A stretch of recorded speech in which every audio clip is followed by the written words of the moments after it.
আসসালামু আলাইকুম। মাশাআল্লাহ, আমরা আজকে আবার নতুন করে মেশিনে ডিম দিলাম।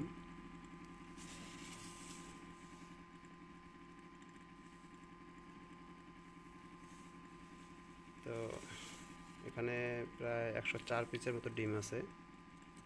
আগামী 3 দিনের মধ্যে আমরা ডিমগুলোকে ক্যান্ডেলিং করে যে ডিমগুলা আমাদের বীজ পায় নাই কিংবা একটু সমস্যা মনে হবে সেগুলোকে আমরা আউট করে দেব, এবং তারপর যেগুলো থাকবে সেগুলোকে আমরা পুরো 21 দিন নার্সিং করব।